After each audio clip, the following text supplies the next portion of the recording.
जितिया व्रत कथा। जितिया व्रत में चील और सियारन से जुड़ी व्रत कथा पढ़ने या सुनने की परंपरा है। जितिया व्रत कथा कुछ इस प्रकार है। धार्मिक कथाओं के अनुसार एक विशाल पाकड़ के पेड़ पर एक चील रहती थी।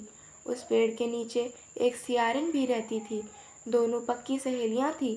दोनों ने कुछ महिलाओं को देखकर जितिया व्रत रखने का संकल्प लिया और भगवान जिमुतवाहन की पूजा करने का प्रण लिया। लेकिन जिस दिन दोनों को व्रत रखना था, उसी दिन शहर के एक बड़े व्यापारी का निधन हो गया और उसके दाह संस्कार में सियारन को भूख लगने लगी थी। मृतक को देखकर वह खुद को रोक न सकी और उसका व्रत टूट गया। पर चील ने संयम रखा और भक्ति भाव से नियम पूर्वक व्रत करने के बाद अगले दिन व्रत का पारण किया। अगले जन्म में दोनों सहेलियों ने एक परिवार में पुत्रियों के रूप में जन्म लिया। उनके पिता का नाम भास्कर था। चील बड़ी बहन बनी और सियारन छोटी बहन के रूप में जन्मी थी। चील का नाम शीलवती रखा गया। शीलवती की शादी बुद्धिसेन के साथ हुई, जबकि सियारन का नाम कपूरावती रखा गया और उसका विवाह उस नगर के राजा माल्यकेतु के साथ हुआ। भगवान जिमुतवाहन के आशीर्वाद से शीलवती के 7 बेटे हुए, पर कपूरावती के सभी बच्चे जन्म लेते ही मर जाते थे।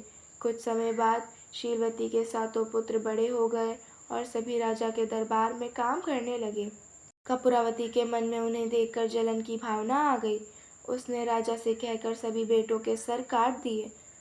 उन्हें 7 नए बर्तन मंगवाकर उसमें रख दिया और लाल कपड़े से ढककर शीलवती के पास भिजवा दिया। यह देखकर भगवान जिमुतवाहन ने मिट्टी से 7 भाइयों के सिर बनाए और सभी के सिरों को उसके धड़ से जोड़कर उन पर अमृत छिड़क दिया और उनमें जान आ गई। 7 युवक जिंदा होकर घर लौट आए। जो कटे सिर रानी ने भेजे थे वह फल बन गए। दूसरी ओर रानी कपूरावती बुद्धिसेन के घर से सूचना पाने को व्याकुल थी।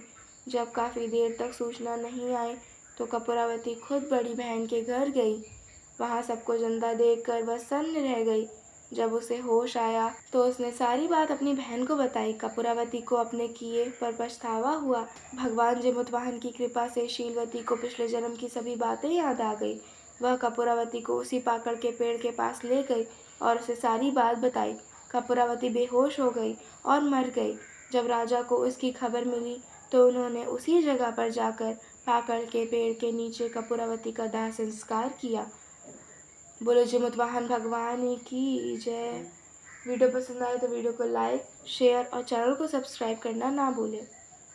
धन्यवाद।